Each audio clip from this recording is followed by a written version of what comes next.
Purnim day, this pastime we're going to read today. Okay? So, Om Jnana Timirandasya Jnananjana Shalakaya Chakshurum Militam Yena Tasmai Shri Gurave Namaha Mukam Karoti Vachalam Pangolam Gayate Girim Yat Kripa Tamaham Vande Shri Guru Dinatarinam Varanamananda Madhavam Shri Chaitanya Ishwaram Hari Om Tat Sat. Shri Krishna Chaitanya Prabhu Nityananda Shri Advaita Gadadhar Shivasadi Gaura Bhaktivinoda Hare Krishna Krishna Krishna Hare Hare Hare Rama Rama Rama Hare Hare. Jaya Jaya Shri Chaitanya Jaya Nityananda Jaya Advaita Chandra Jaya Gaura Bhaktivinoda. So I'll begin with reading the Divine Appearance of the Lord, and we'll stop and have comments and questions. Okay, sure. Just shout when you're ready, if you have your book as well. Okay, Prabhu, yeah, I'm ready whenever you want me to read. Yeah, I'll try and split it so we're like half and half. Okay. Okay, so the pastime of Lord Chaitanya's appearance is very special. First of all, the situation in Navadvip was very unusual. We know that India is the land of Dharma, but we find in Srimad Bhagavatam that there are different kinds of Dharma. There is Sanatana Dharma, or Bhagavat Dharma, the real eternal principles of religion, and there is also Adharma, or irreligion.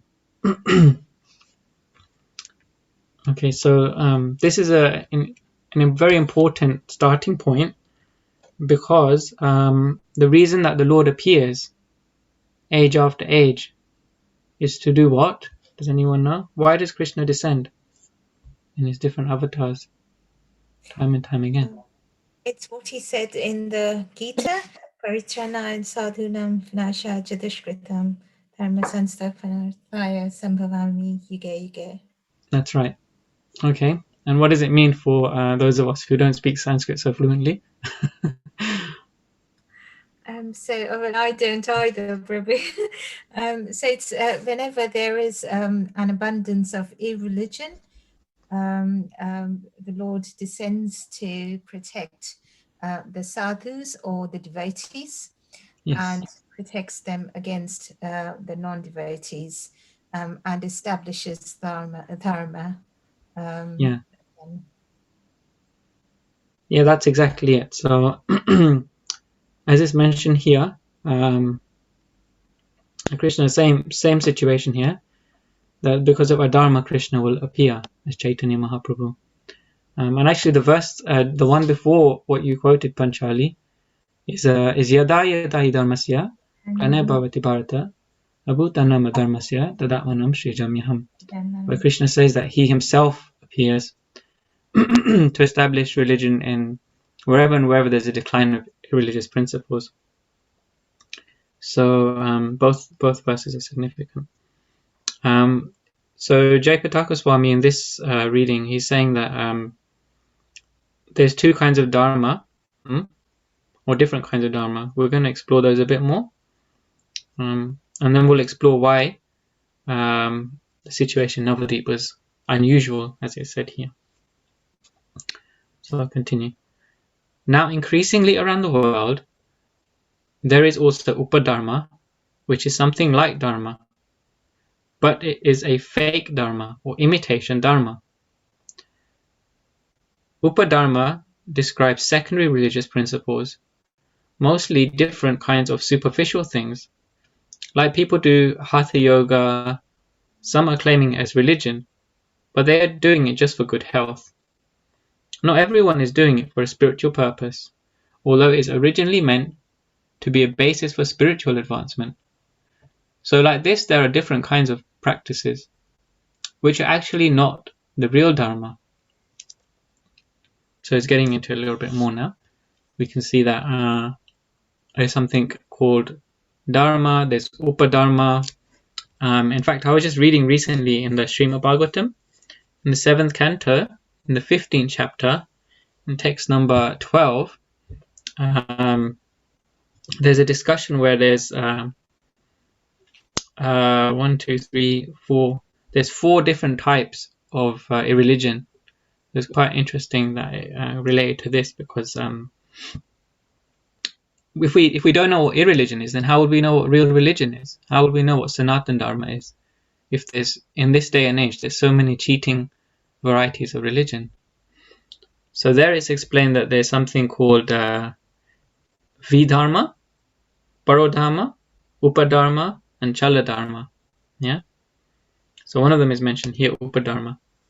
So Vidharma is basically it's supposed to be religion, but it's not. It's actually religious activities, but incomplete. Yeah. So like just having one layer of religion, but without having Sanatana Dharma. So then there's another thing which is called Paradharma, which is religion which isn't applicable to people in the day and age. So like now we have, we can say, we read last week about Haridas Thakur. How many rounds does Haridas Thakur chant? 192, Prabhu. Yeah, 192 rounds. So we don't all chant 192 rounds. But if someone goes around saying, no, only 192 rounds, nothing else, that's like Upadharma. That's something that which is not normal Dharma for anybody. It's like so much more superior. And trying to impose that on others, that's also like a form of irreligion. Then there's something called Upadharma, which means it's not Sanatana Dharma. It's not eternal religion. It's just like morality and good work. Just being a nice person, just being charitable, just being kind, just supporting a religious cause, or supporting building of hospitals, opening schools. So these are all religious institutions, do all these things. But just because you do all these different good deeds just doing all different good karmas doesn't make you spiritual necessarily. So that's what was mentioned here. So doing like hatha yoga and things like that. It can be part of your religion. It can be integrated. Like Kishori, I believe, also does. She also teaches yoga, but then also connects that to bhakti yoga. Is that right, Kishori?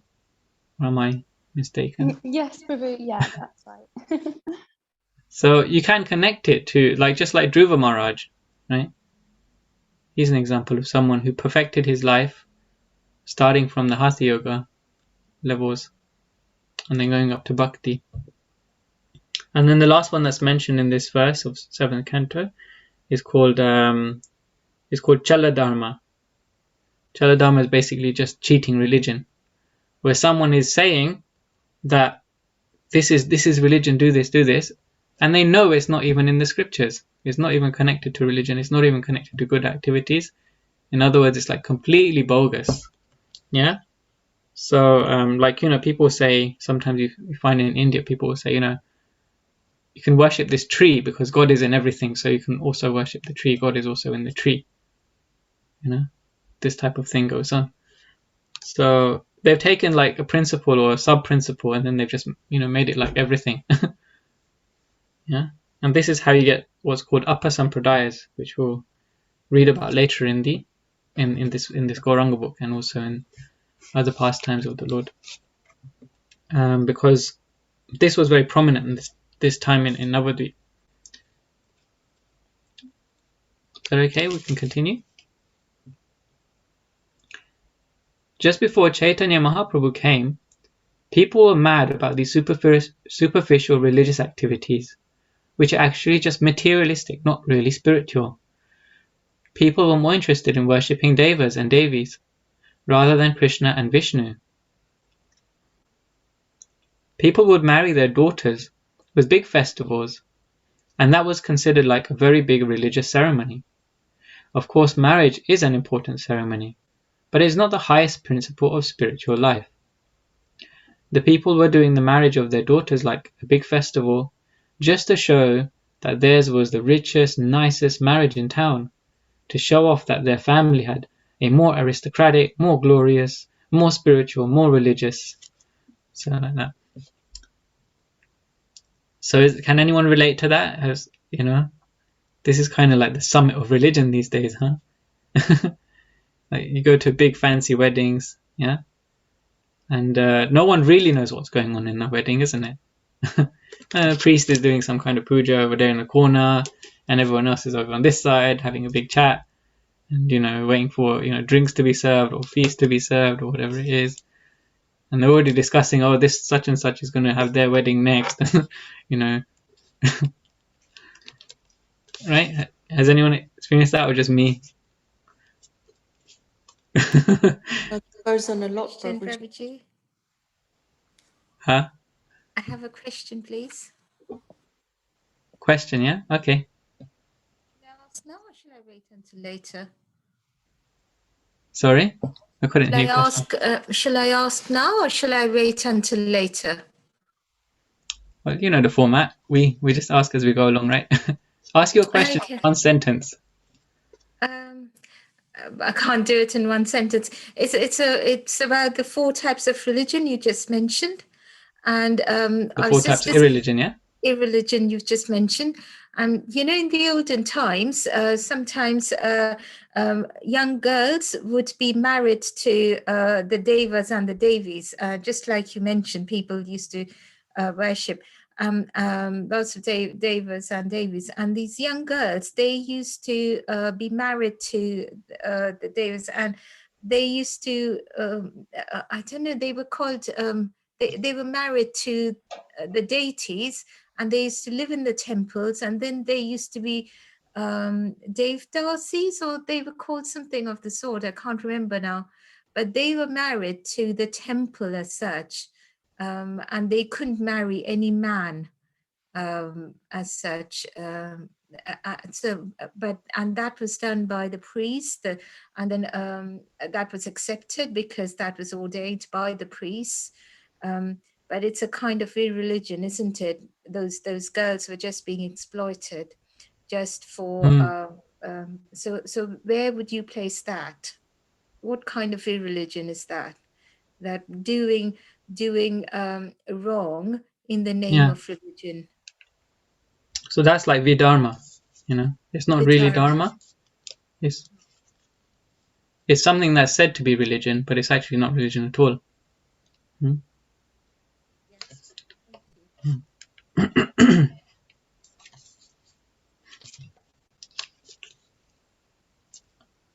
Okay, so unless there's any other comments, I could continue. So you thought that was bad, and then if we read on, you'll see how things were in Navadvip 500 years ago. So everyone wanted to be known as a religious person. It was not just spiritual. It was just for name and fame. Then if somebody was defeated, if another person held a bigger wedding, and the first person had no more daughters, he would marry Shiva and Parvati Murtis. Okay? Yeah, I think that's one of the things that's kind of related to what I was just trying to say. The girls were just married to deities. Yeah. This is deities being married to deities. Oh, okay. Yeah. And then it goes on. Then someone else said, "You defeated me. Now we'll do a bigger way. You are doing Shiva and Parvati weddings. I will do something new that has never been done before. I will marry a male and female dog." Who can do the dog marriage? Then another person decided he must marry a male and female cat. Like this, it was going on. So that's pretty extreme, huh? Marrying cats and dogs. So we laugh, but actually that was the situation at the time. And Navadvip, what was Navadvip famous for? Does anyone know? At the time of Caitanya Mahaprabhu. Is it something to do with their names? Navadvip, so 9 islands. That's what the name means, yeah. Navadvip was famous, though. It was famous as Vidyanagar. It was also called Vidyanagar. Yeah. What does Vidyanagar mean? Vidya is education. Nagar is town. Yeah, that's right. So it was basically like, it was famous for being a very well-educated town, or it was basically like a university town, is what we call it in the UK, isn't it? You know, where there's a university established, the town is more like prominence. So at that time, 500 years ago, Navadvip was considered one of the main centers of learning in India. You know, like say if you compared it here, like Oxford or Cambridge. So it was known in that way. And still these type of things were happening in such a place.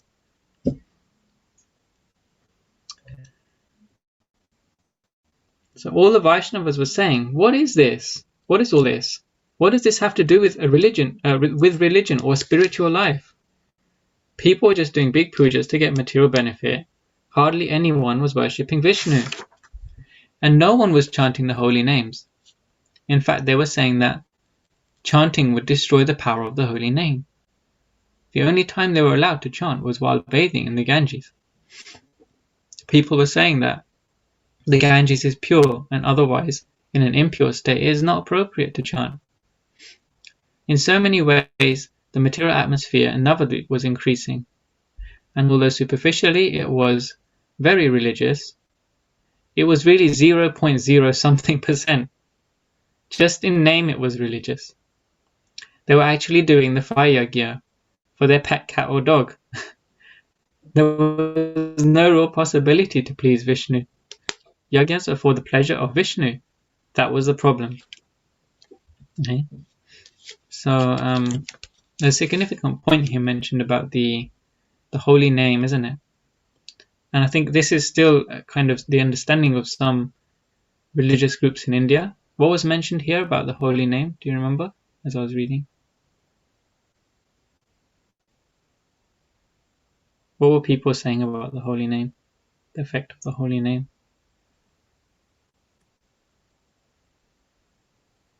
That in an impure state, it's not appropriate to chant. That's right, yeah. So, When like, we you have first to- come... Sorry? No, so I was just saying, so it sounds like in order to chant the holy name, and you have to be pure, and that's it. Actually, I remember once we were doing Harinam. Oh no, or was it book distribution, something like that? And we had a lady come up to us and be really offended and said, you know, you can't chant this holy name because you're not pure, and you can't just say it like that, and it's an offense. And I remember being, because I was fairly new, and I was like, oh no. And I was quite shocked by that.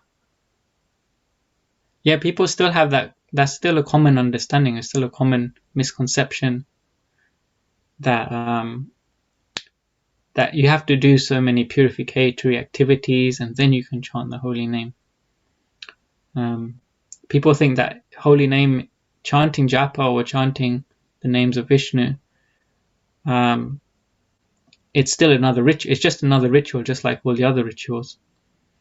But one of the first things they tell you when you come to the Hare Krishna movement is there's no hard and fast rules, isn't it? Has anyone been told that before? Chant Hare Krishna because there's no hard and fast rules. So we just immediately off the bat, you know, just say that to people right at the beginning. Chant Hare Krishna, there's no hard and fast rules. It's an important point actually when you see that there's this type of understanding, this misunderstanding, yeah, then it's an important point to make when we speak to people and explain, especially those from an Indian background, because of this misconception. There's no hard and fast rules. Or Nitya Mukta, Purna Shuddha Nitya Mukta, as it said in the Padma Puran, that the holy name is Purna Shuddha, it's always pure, and it's Nitya Mukta, it's always liberated. It's always free from contamination. So the scriptures back that up. There's no hard and fast rules. You can chant it anywhere, anytime, always. Does anyone else have any thoughts, comments? So this was like what the Vaishnavas at the time, the real devotees at the time, they were thinking. So devotees like Srivas Thakur, Advaita Acharya, Haridas Thakur, So there were pure devotees around at the time, and they had the true understanding, and they were thinking that people are not chanting because they've got a misunderstanding about chanting. They misunderstood the purpose and the power of the holy name. And so because of that was lost. This is why Caitanya Mahaprabhu has come specifically. Before the appearance of Sri Caitanya Mahaprabhu, Advaita Gosai appeared. He was a combined avatar of Mahavishnu and Sadashiva. He was thinking that in this Kali Yuga, it is too difficult to give people love for Godhead. As Vishnu, he could kill demons and give moksha. But to give love, to actually make people change, that is the most difficult thing, a miracle. So he decided that Krishna himself must come, because only Krishna can give out his own love. So any thoughts, comments, questions? Otherwise I'll continue. So Advaita started to chant loudly, to loudly shout, "Hey Krishna, hey Krishna!" And he worshipped the Shalagram Shila with Ganges water and Tulsi. He fasted, he prayed, he loudly chanted, he loudly shouted, "Lord, please come down. If my name is Advaita, which means non-different, let my name become true. You come down, I am requesting you, please come. Gauranga, Gauranga, Gauranga." Srivas Thakur, he was also praying for Krishna to come, to correct all these irreligious acts. So the Lord agreed to come in the family of Jagannath Mishra and Shachi Mata. Okay, so now introducing some other personalities here which haven't been yet mentioned. So one is Advaita Acharya, has been mentioned now. So Advaita Acharya, he did a very significant thing. And what was that? He was praying Shaligram Shila for Krishna to come down and save the people in Kali Yuga. Yeah. Actually, that was what it took. He just offered Ganges water and Tulsi leaves to Shalagram Shila. Yeah. Very common puja. It's not like something extraordinary, is it? But that's what it took. He did that. He offered Tulsi leaves and Ganges water to Shalagram, and then the Lord incarnated. So powerful is that worship. But you see, that purity was there, isn't it? And also he himself was the incarnation of Lord, so he could do that. But the lesson is there for us that, that worshipping the Lord reciprocates so much. Yeah, just offering water and leaf. Patram pushpam palam toyam yome bhakti pranashati, isn't it? Bhagavad Gita says. So it really works. Advaita Acharya is the example. But Prabhuji, like the other day, right at the beginning of the Gauranga book, it was also mentioned about Narada and the fact that he went and spoke to Krishna, and also Rukmini was telling Krishna, "You can't understand." So all that must have been. So it must have been a combined effort and combined reason, or is it? Or was it just Advaita Acharya? So it can be said in this way, from my understanding, it can be said in one way that it was Narad Muni and Rukmini Devi who got Krishna thinking that what will happen next, what's going to happen next, right? So Krishna wanted to experience the mood of Radharani. Krishna wanted to do something for the people of Kali Yuga. But it was actually Advaita Acharya who called Krishna down. Krishna, now you must come. Don't wait any longer. Come now, please. Yeah.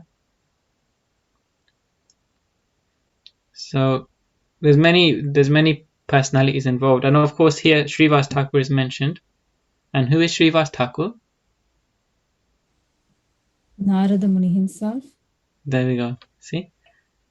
So Narad Muni, he also came. He was also present, and he was also eager for the Lord to come. So he was waiting in the form of Srivas Thakur. So whenever we hear these personalities, Advaita Acharya, Srivas Thakur, we can understand so much more about them because of their other identity, the other spiritual identity that they have. So they're actually really great, extraordinary people.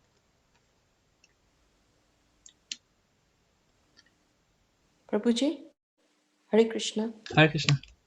So were Advaita Acharya and Sri Nivasa together, or were they in separate and praying separately? I think that's going to be mentioned in the next paragraph also. Maybe it's a little further away. So Advaita Acharya, he lived in a place called Shantipur. That's Shantipur is like, by drive it's like half an hour from Mayapur. I don't know the distances and things. And then Srivas Thakur, he literally lived down the road, like walking distance from Caitanya Mahaprabhu's birthplace, from his family home. So they lived in different places. But we'll soon find out that actually then when Caitanya Mahaprabhu appeared, Advaita Acharya also moved next to Srivas Thakur. He became his neighbor. Okay. And if you go to Mayapur today, you'll see their homes are still there. You can see the home of Srivas Thakur.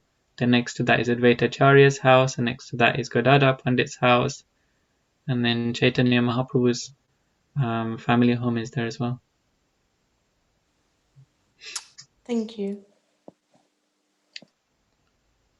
Okay, so this is the part, because now Advaita Acharya has been calling the Lord to appear, Lord Krishna to appear, because he's saying that Vishnu, he can only liberate us, but he can't actually give prema bhakti, and this is the mission of Caitanya Mahaprabhu.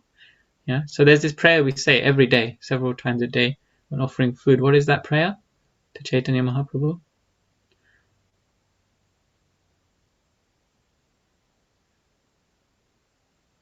Sorry, could you repeat the question, please, Prabhu? So there's a prayer we recite to Caitanya Mahaprabhu. It's actually in the prasadam prayers. We recite it, but it can be said on its own as well.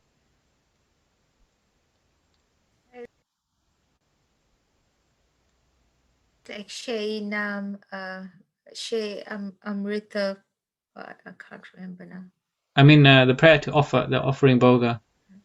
Yeah. We have two prayers, right? When we offer bhoga.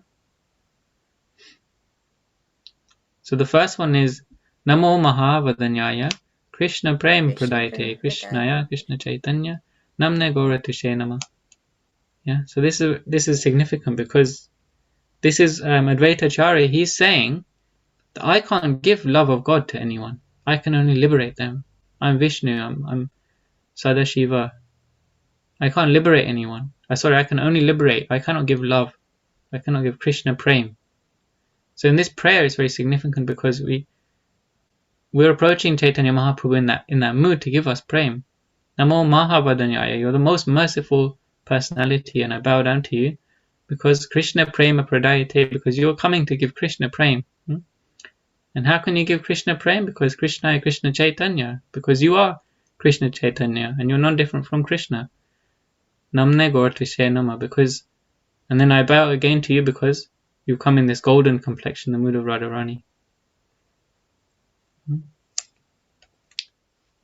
So these are all very significant points as we go along. So one day, Jagannath Mishra had a dream. All of a sudden, a brilliant light came in his mind and reached to his heart. He dreamed that Krishna was in his heart, and then from his heart transferred over to Sachi Mata's heart, and then entered into her womb. Normally the father and mother have relations at that time, but this was an immaculate conception, a spiritual transfer. They did not have any contact. It was a transcendental experience. In this way, the Lord entered from Jagannath Mishra to Sachi Mata. So this word is these two words are significant, I think. Immaculate Conception, yeah. So is there any other example we can think of? We've heard this before, an Immaculate Conception.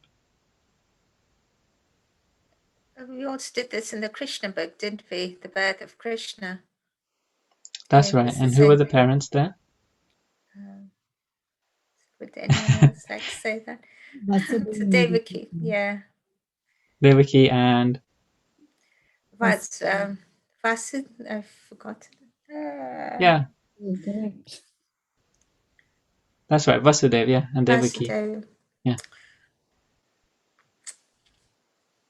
So again, basically there wasn't a physical exchange. There was a spiritual exchange, and that was how the child was conceived. That's how the Lord is conceived. So it's even said that Lord Jesus was born in this way, right? So anyone who's understood from like a Christian background, yeah, Into a Catholic school and was taught this every single time.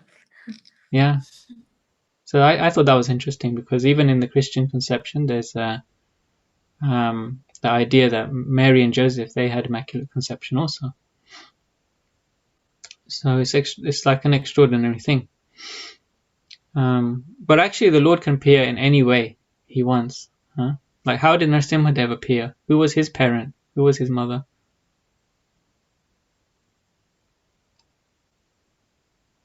See, some of you are thinking hard. Some of you are smiling. Someone please say something. How was Lord Narasimhadev born? From a Pillar. From a pillar. So his mother was the pillar, you could say.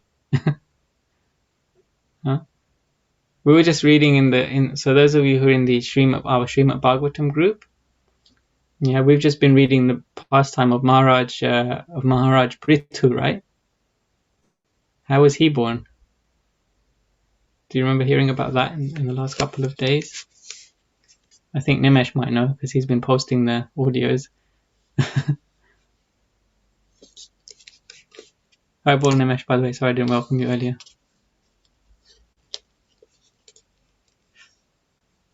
So Prithu Maharaj, he was born from the bones of a dead man. He is an incarnation of God. King Prithu, he's an incarnation of Vishnu as well. But he was born from the bones of King Vena, who was killed, who was cursed by the Brahmins because he was such an evil king, such an evil person, that they cursed him and killed him. And then they said, well, now we've got no king. So then from his bones, they churned his bones and made an avatar appear. The Brahmanas were so powerful they could do that. So it's interesting because the Lord can actually appear in any way he likes, without restriction. Prabhuji, was it also the case of not the Lord, but also the case of Karna in the Mahabharata, when Kunti was impregnated by the sun god's boon, yeah, and was that how Karna was conceived? Yeah, and all the other brothers as well. Yeah. Oh, okay. I didn't know about the other brothers though, but I knew about Karna. Yeah, Karna was the son of the sun god Surya. Yeah. Then you have who was next? Yudhishthir. He was the son of who knows? Yamra. No, Dharmaputra. He was called Dharmaputra, wasn't he? Yeah, Dharma. So Dharma was his father. And then Bhain was Pavanputra. Yeah. I don't know about Arjun, Nakul and Sahadev. I don't know about them. So where was Arjun is Lord Indra, isn't it, Prabhu? Son of That's Lord. right. Nakul and Sahadev? Nakul and Sahadev were the children of Madri. Ah, yes, of course, yeah. Okay.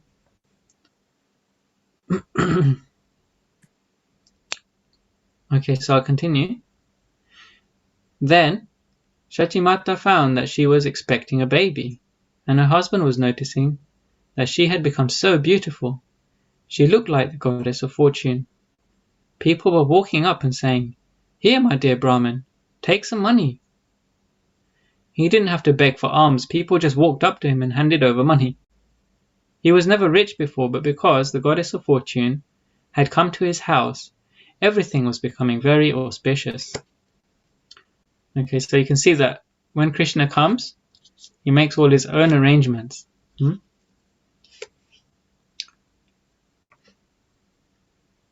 Jagannath Mishra said to Shati Devi, "My dear wife, people are just coming and giving me money." "What does this mean?" she said. "Maybe there is some great soul in my womb, making everything auspicious. I have seen heavenly beings coming and praying to me." So again, in Krishna Leela, this happens, isn't it? Because we may have seen that picture, that was the painting, where the devas are coming to pray to Devaki. Even the name Devaki, it means that she's the mother of the most divine personality. So even the devas are coming and offering her respects. Many devas were coming and praying to Lord Chaitanya. Om Namo Bhagavate Vasudevaya. Jai Jai Sri Chaitanya Jai Nityananda. Jai Advaita Chandra Jai Gaura Bhakta Vrinda. Lord Gauranga, my dear Lord Krishna, we understand you are appearing in this age of Kali as Gauranga. In every yuga you come as an incarnation.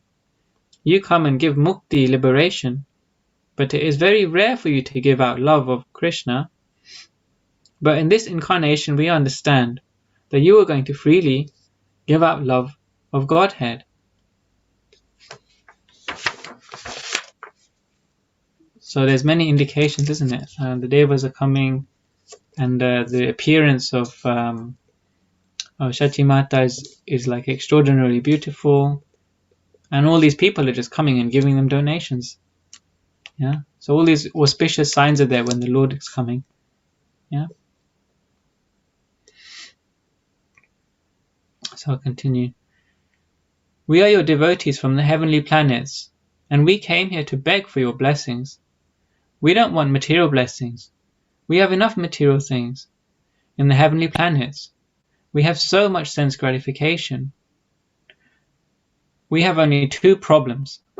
One problem is that sometimes the demons come and attack us to conquer heaven and enjoy it. Hiranyakashipu, Ravana, Bali Maharaj, many have attacked us. Sometimes we are victorious and sometimes they defeat us. This is a big problem. Another problem is so much sense gratification. Apsaras, handsome devas, nice rivers and gardens, mystic powers. There is so much sense gratification that we forget to serve you. We forget your loving service. We are deprived of your love because of too much sense gratification. Okay. So there's two problems about going to heaven, right? What are those two? Haribol, Nimesh, nice to see you. Hey, Haribol. Yeah, sorry, I was doing something earlier. But No yeah, worries. the demons attack the demigods, and there's so much sense gratification in the heavenly planets that the demigods sometimes forget or the heavenly residents sometimes forget their loving service to the Lord. That's right. So these were the problems that the demigods came and said, like, we find it really hard to be Krishna conscious. We think we find it hard here on earth, right? But earth is kind of it's like the middle ground, isn't it, right? We read that, how many planetary systems are there? Does anyone know? In the Vedic view of the universe, there's 14 levels, and we're right in the middle. So the higher you go, the less anxieties, the less difficulties there are, right? And then the lower you go, the more torture and torment there is, like the more hellish the situation is. So we're right in the middle. You get the perfect blend of the material universe. Get some really good and some really bad.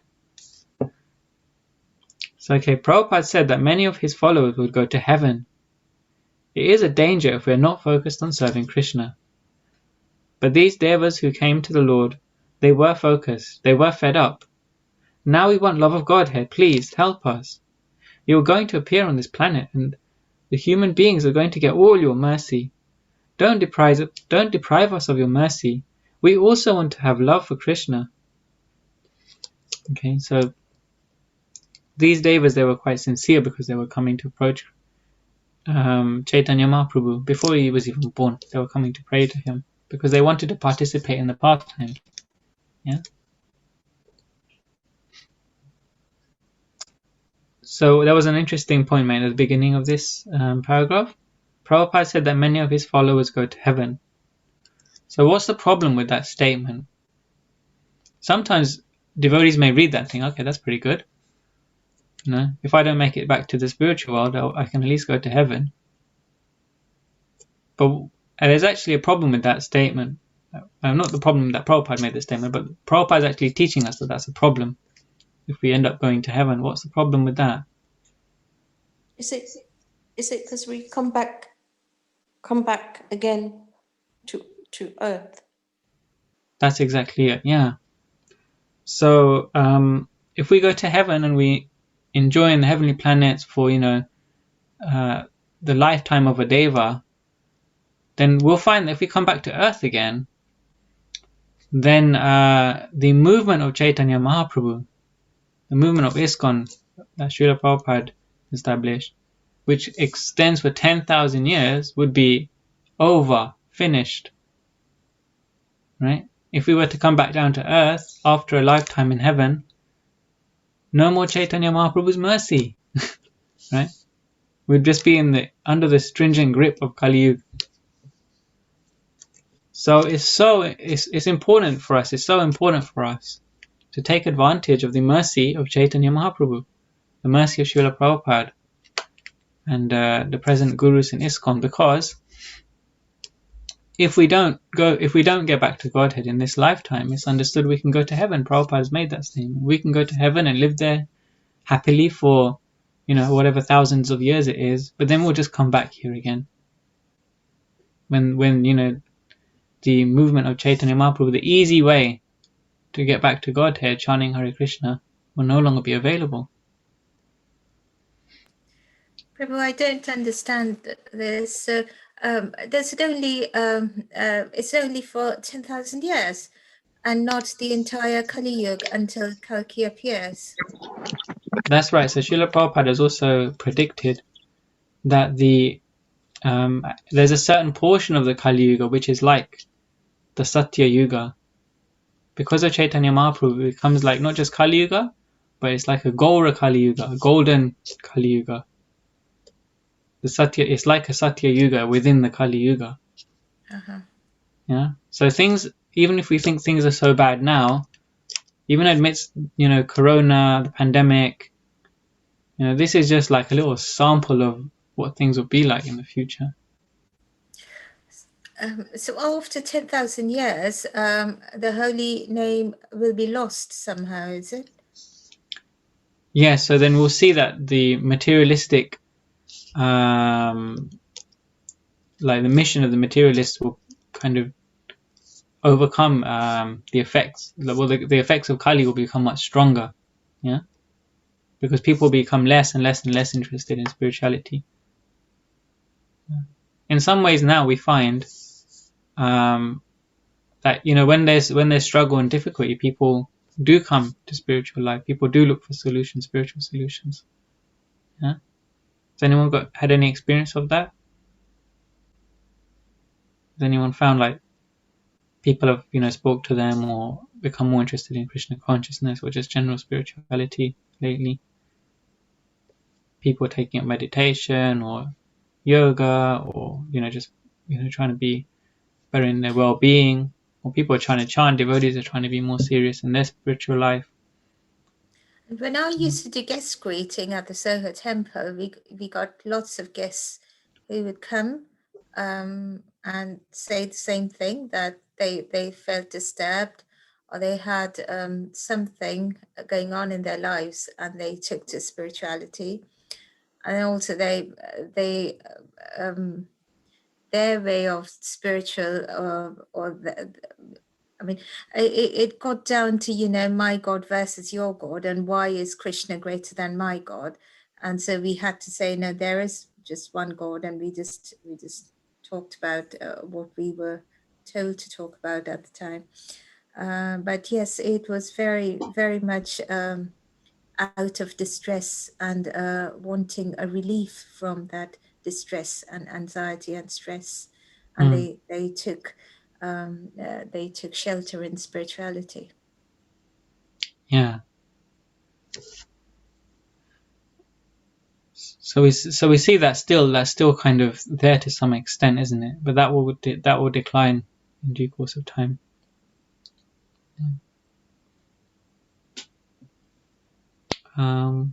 Shuri, were you going to make a comment, or just a thumbs up? It was just a thumbs up. Yeah, how right now we're lucky in the fact that when things go wrong, or when people are really in despair, a lot of people do turn to spirituality. So I was just raising my hand saying, yep, that's true. Do you want to continue reading from here? That'd be okay. Okay, sure. So Lord Chaitanya would make it so that a little shadow of the Devas was visible.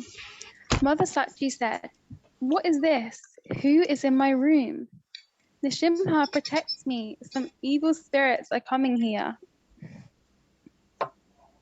Okay. Yeah. Jagannath Mishra and Sachi Mata were comparing their notes, and they said something special is happening. The baby has been in the womb for longer than 9 months. Nowadays, if the baby doesn't come in 9 months, immediately they would do cesarean.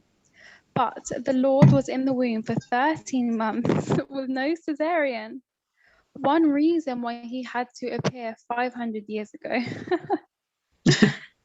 Mother Sachi went to her father, Nilambar Chakravarti, who is a great astrologer, to find out what was wrong. He said, "Everything is all right. Your son will appear on a full moon day." Phew, what a relief. No cesarean needed. Yeah. Right, as if 9 months isn't bad enough. 13 months. Caitanya Mahaprabhu is in the womb. That's serious. Still less than 16 years. Yeah, I was just going to ask, is there any other examples you could think of like that? So who was in the womb for 16 years? Sukadev Goswami. Sukadev Goswami, yeah. 16 years.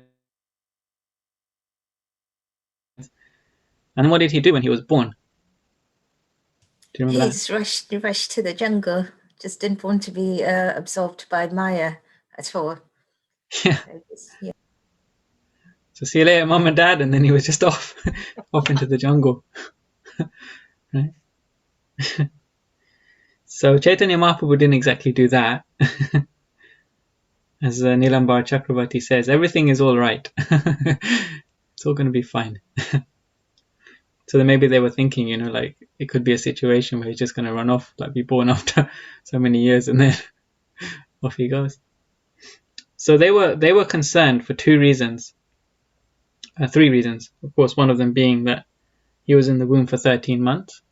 But there was 2 other reasons that the parents were concerned, because they also had several children before, and who were not born due to miscarriage. Yeah. So I believe it was they had 7 daughters. So they had 7, or maybe it was 9. I can't remember the number now. Does anybody remember? I can't remember off the top of my head. So they had like several miscarriages before. Sachimata had several miscarriages before. And so then they were really worried, because like after all of that ordeal, and then now the child isn't born, that's really worrying. And then the other reason was they had an older son as well. They did have one son who was born, but then he took sannyas. So they were worried that, they had a son, and then even though they did have a son, he was gone. So they really, really wanted this child so badly.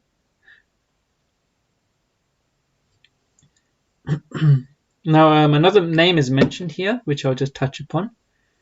That's Nilambar Chakravarti. And as we know, as we've discussed with other personalities we've come across so far, each one of these personalities is in other leelas of Krishna. So whenever Krishna incarnates, he brings all of his entourage with him. So Nilambar Chakravarti, he's the father of Mother Sachi. Yeah, Mother Sachi is, of course, none other than like Mother Yashoda or Mother Devaki.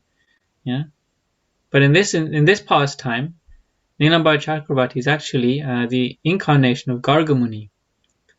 So from when we were reading Krishna book, does anyone remember who Garga Muni is? Yeah? You can say as well.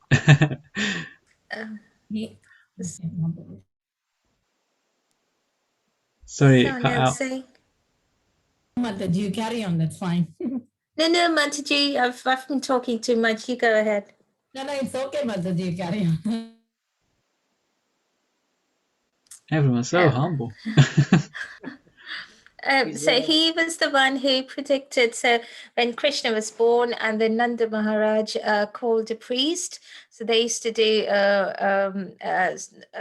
they used to do the astrology and then bless the child, etc. And Garga Muni came, and obviously he knew who Krishna was, but he didn't want to say too much to Nanda Maharaj. But then he did mention that, he said loads of nice things about Krishna.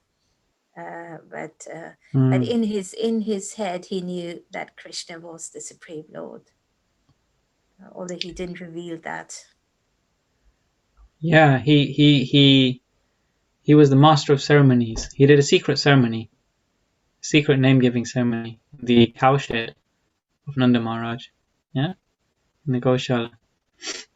And he came as a priest, a royal. He was actually a royal priest. So in this incarnation, he is the father of Mother Sachi. Okay, that's interesting. So he took a slightly different role, but at the same time, he's still like the family priest in a way, as well. So Kishori, would you like to continue?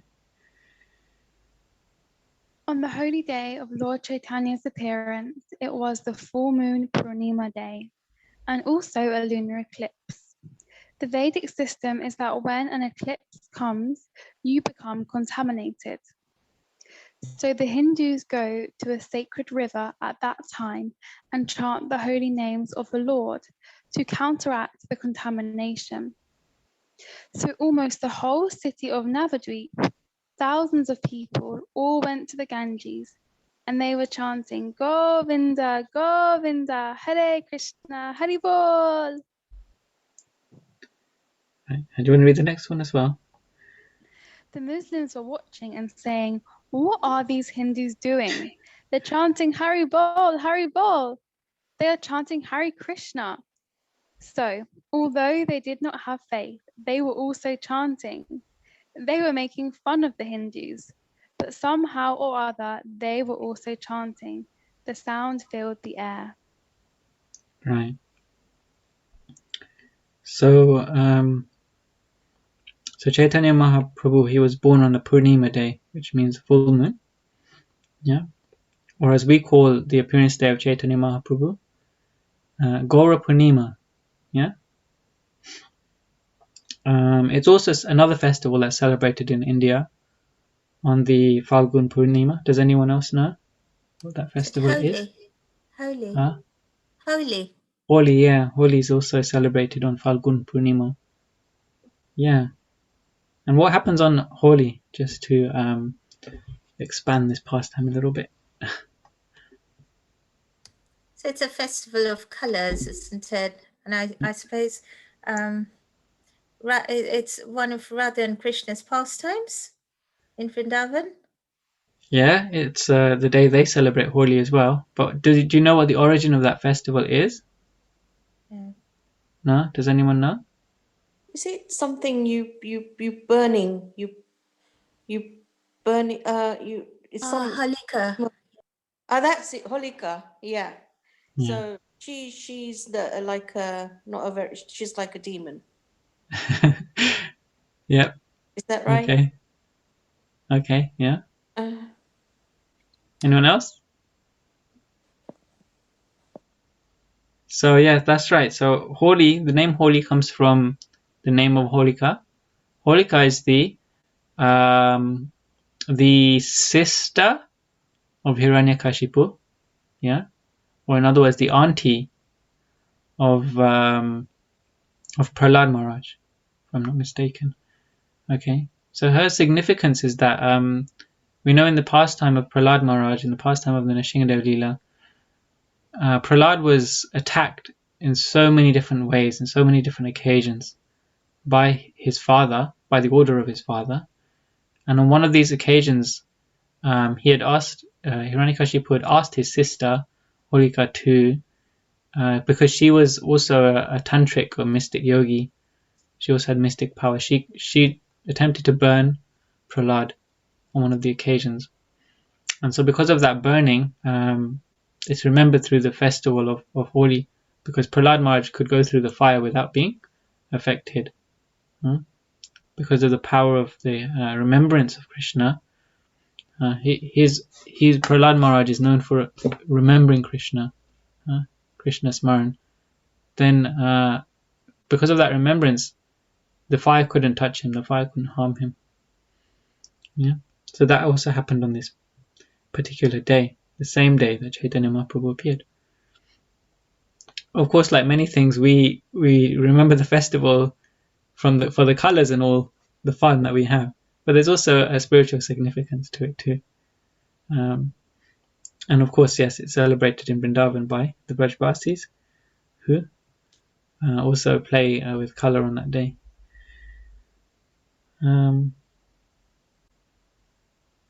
So yes, so then on this particular Falgun Purnima, or this day, there was also an eclipse. Yeah. Why is eclipses considered inauspicious? Does anyone know why an eclipse is considered inauspicious?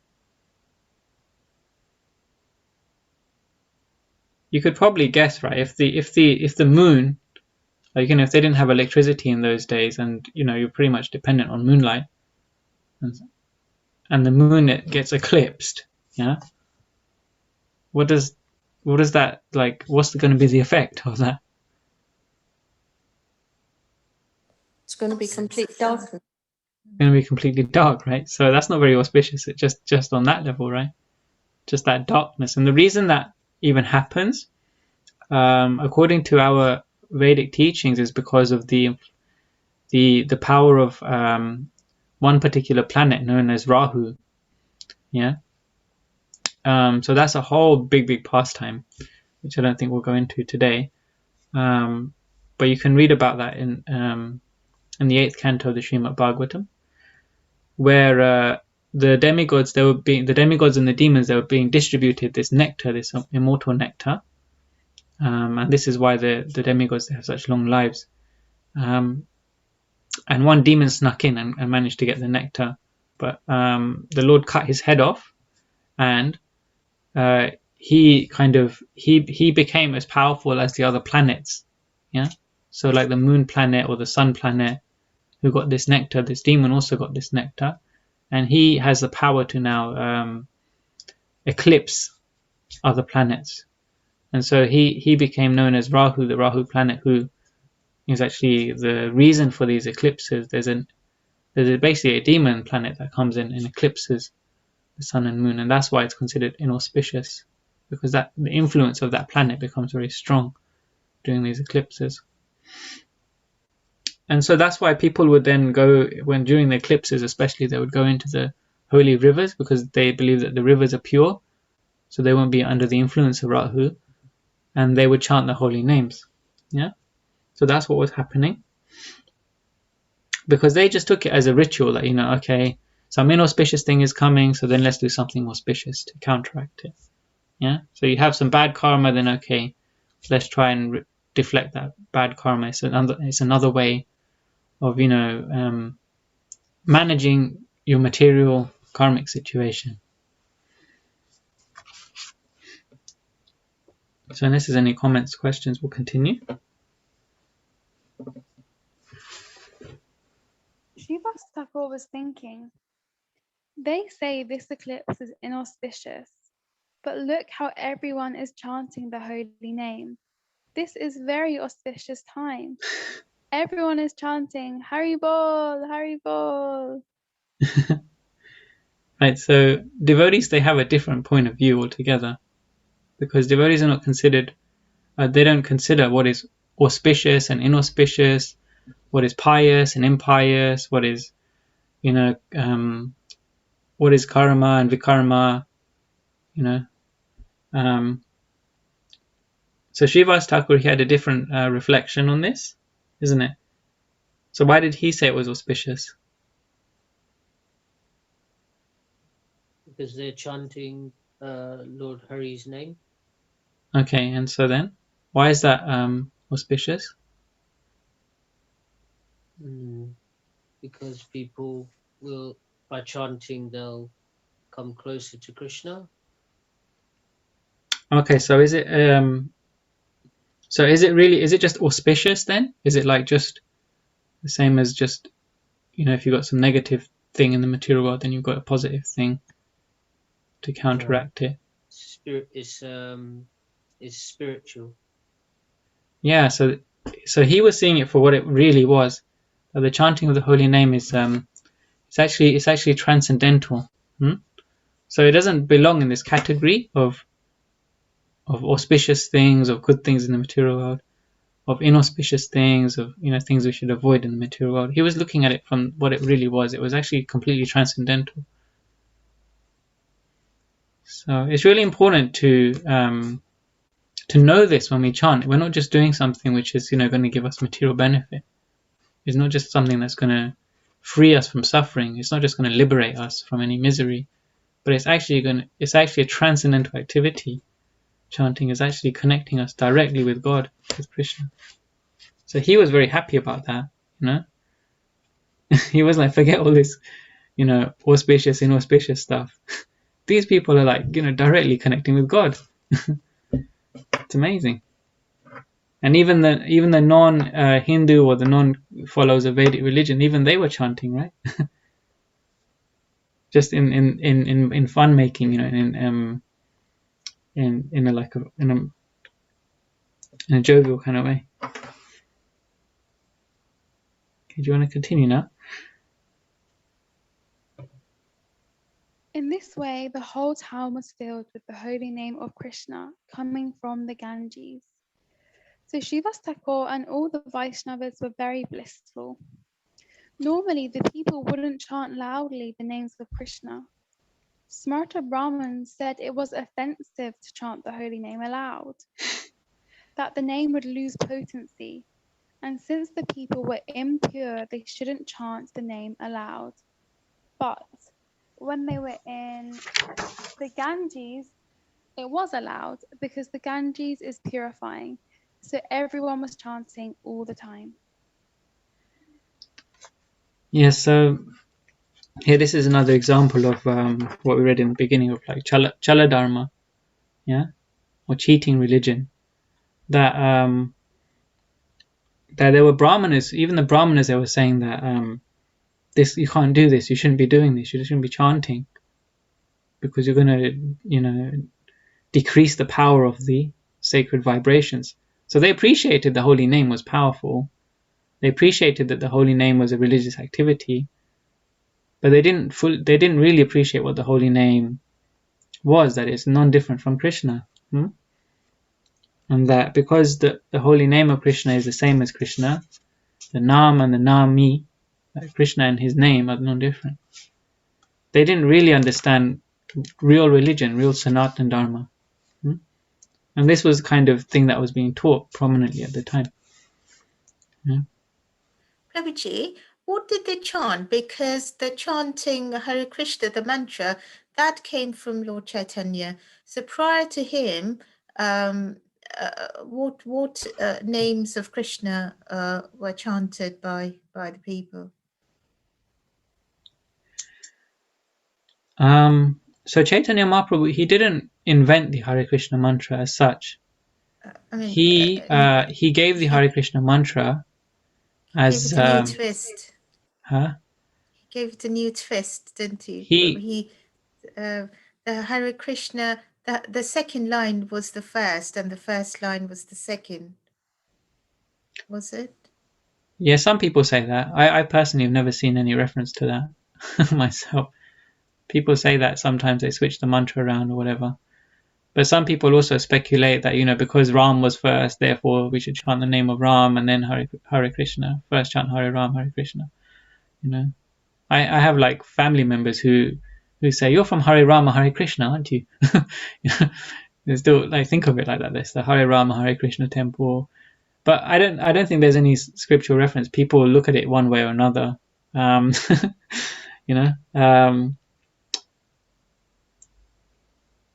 Sorry, what was your question again? Just so what names of Krishna were chanted? Did they chant the same mantra, or was it chanting the names in a different way? Yeah, so it's mentioned here that people were chanting Govinda, Govinda. Even if you go to Tirupati these days, the Sri Vaishnavas, what do they chant?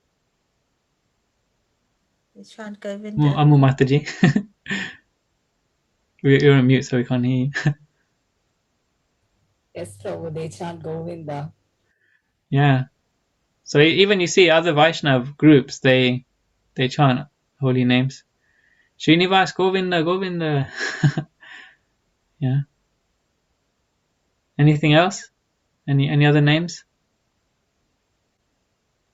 They generally say in Telugu, Prabhu, Elu Kundalavada, Venkatramana, Govinda, Govinda. That means like he is on top of 7 hills.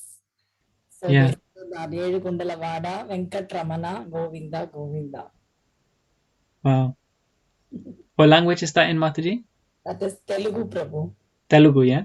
Yeah, wow. They speak Telugu. Yeah, okay. So this mantra is already specified in Kali Chandana Upanishad, isn't it, Prabhu? Yeah. Hare Rama, Hare Krishna mantra is already mentioned in Kali Chandana Upanishad. Yeah. It was not being followed by others, but after Caitanya Mahaprabhu, he revoked everything. And then he gave birth to this again. It was yeah, that's a really good point. Yeah, so the mantra is already there in the scriptures. Yeah, as Mataji said, in the Kali Chandana Upanishad. So the Upanishads are considered the spiritual portion of the Vedas. So unlike the Rig, Sama, Yajur, Atharva, Veda, which are kind of more to do with like rituals and things, the Upanishads are considered to be like the more spiritual aspects of the Vedas. So this Kali Chandana Upanishad is specifically to do with Kali, the age of Kali. And in there it says, Iti Sadashakam Nam Nam, Kali Kalmasha Narshanam, Nataparata Rupaya Sarva Vedeshu Dristate. It says that it's got the Hare Krishna mantra, and then this verse comes after it. And it says, these 16 names, Iti Sudashakam Nam Nam, Kali Kalmasha Narshanam, that these 16 names will remove the evil effects of Kali, the Kalmash of Kali. Yeah. Sarva Vedeshu Dristate. It says that even all of the Vedas will agree with this statement. Sarva Vedeshu Dristate. All of the Vedas will. This is like the conclusion of all of the Vedas. So Caitanya Mahaprabhu, he brought that out. It was already there, but people had lost the essence of the Vedas practically. So Caitanya Mahaprabhu came to bring out that essence. He made a revival, a spiritual revolution. That was his purpose. So these Brahmanas, they were saying that, that by chanting, then you reduce the effects of the holy name. But Caitanya Mahaprabhu, he taught us differently. He says that Nam Namakari Bahuda Nija Sarva Shakti. Nija Sarva Shakti Tatrapita Niyamita Smaranena Kalaha. He says that you cannot reduce the effects of the chanting. He says that Krishna, you got so many names. and they contain all your potencies. Nija Sarva Shakti, all of your potencies are there in your name. That's how powerful the name of God is. It's the same as Krishna. It's as powerful as God himself, his name. All of the power of God is within his name. So how can you reduce the power of the name? Because Nija Sarva Shakti, all his powers are there in his name. Still I do not have any taste, he says, in the chanting of the holy name. Niyamita smaranena kalaha. He's lamenting because you're directly associating with God and still cannot feel the presence of God. So Caitanya Mahaprabhu came to give us that mercy, to give us a taste in chanting. All right. So Kishore Yogini Mataji, would you continue, please? All the Vaishnavas were very happy. They could hear how everyone was chanting the holy name. They were thinking, why is this called an inauspicious day? This is the best day of the year. Everyone is singing and dancing, chanting the holy name in the holy river. They started dancing in ecstasy to see that everyone was chanting. Wow. I would love to have been there. Right? What an amazing day. Okay, do you want to carry on?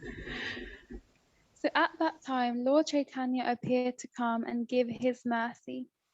When he appeared, the moon was just rising, and the whole land of India was filled with the vibration of Hare Krishna, Hare Krishna, Krishna Krishna, Hare Hare, Hare Rama, Hare Rama, Rama Rama, Hare Hare. Yeah, so the whole of India was filled with this vibration because the people who follow the Vedic culture, they obviously resided in India at that time. So they all went to the rivers. They went to the river Ganga, Yamuna, Saraswati, not Saraswati, but all the the different holy rivers. So everybody was doing that all across India, and they were chanting, on this particular occasion. So this is significant because Caitanya Mahaprabhu's mission was practically established the very day he was born, right? The very day he was born, like, people were just chanting already. How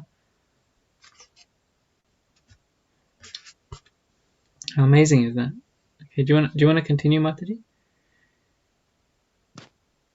The news spread that Sachimata had given birth to a boy, and he was very beautiful.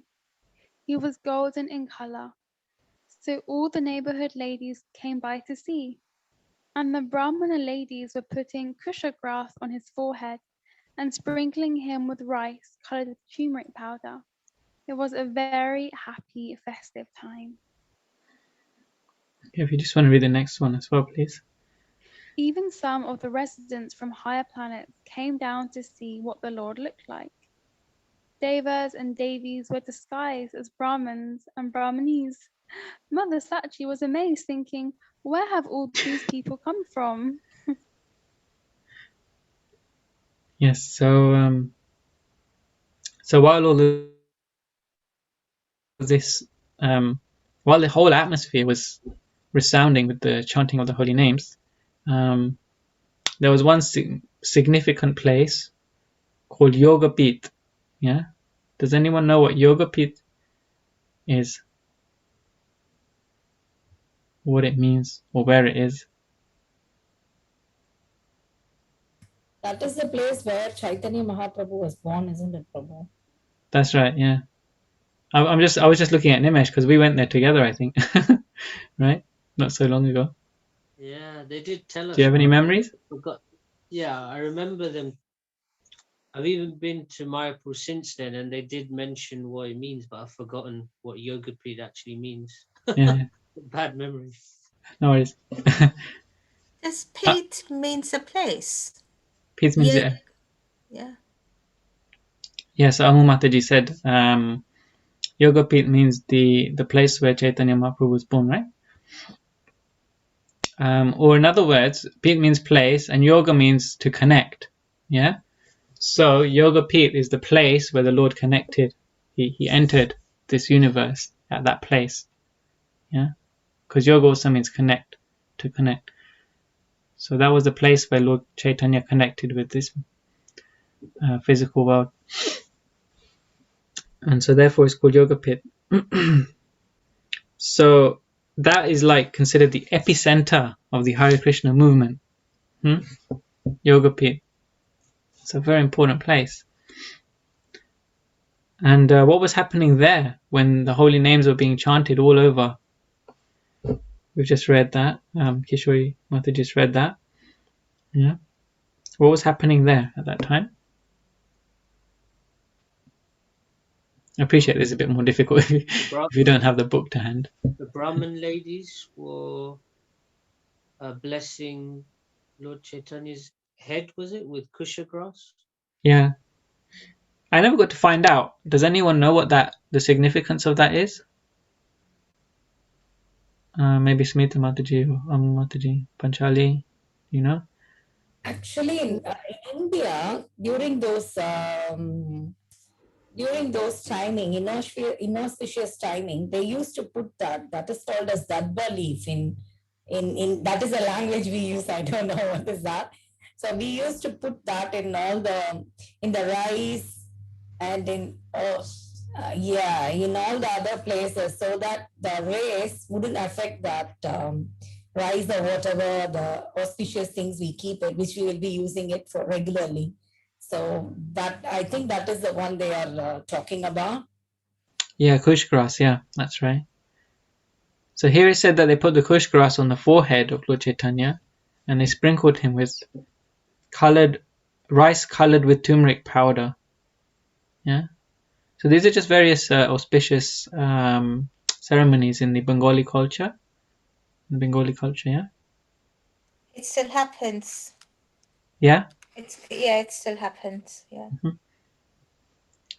So this is like one of the festive occasions that they have. And actually, so many people were just coming into this little home. You know, so many people were coming to this home. And there were like Brahmins and Brahmanis that they'd never seen before. Yeah. So let's continue. Jagannath Mishra was a poor Brahmin, but in his mind he was giving away cows and huge amounts of charity. He was in bliss to have such a beautiful child. Okay. Yeah. In Shantipur, Advaita Goshai felt blissful, and he was dancing in ecstasy. In Pulaya, Haridas Thakur was chanting in bliss. Like this, all the Vaishnavas were feeling so happy in their hearts because the Supreme Lord had appeared. Yeah, so we just mentioned earlier some of these statements that so Advaita Acharya, he was in Shantipur, Haridas Thakur was in Pulaya, and then or Fulia, I think it's pronounced, I can't remember. Panchali, maybe you could correct us. Yeah, sorry. It's Fulia. Fulia, isn't it? Yeah. Yeah. Yes, it's spelled in a different way, yeah. So in Fulia, Haridas Thakur was there. That's actually Bangladesh, right? I think it's in Bangladesh at the moment, but I can't remember. I don't know for sure, Prabhuji.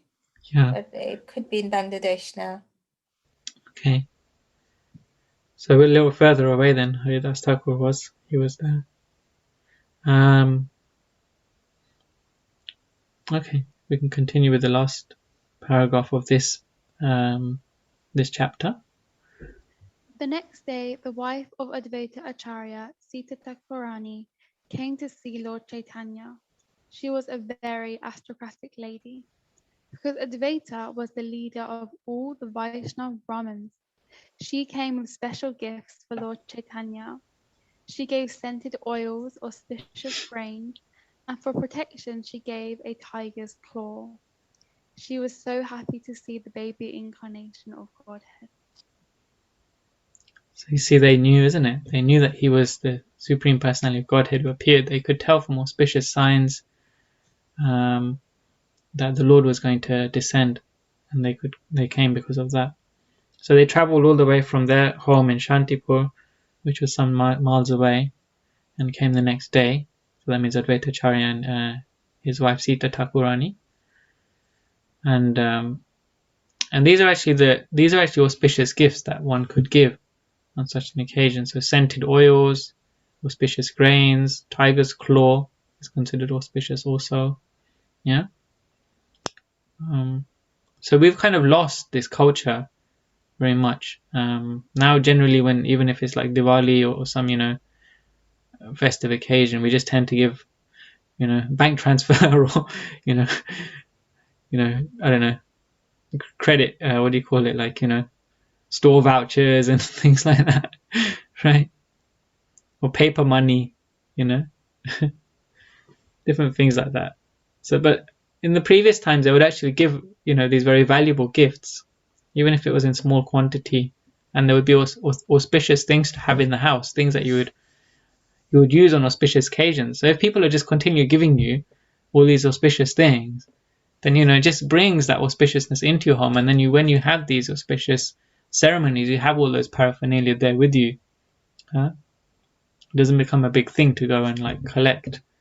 I remember like we've had different samskaras for my daughter, and as we just read, kush grass is mentioned here. I was like, where do I get kush grass from? I don't know.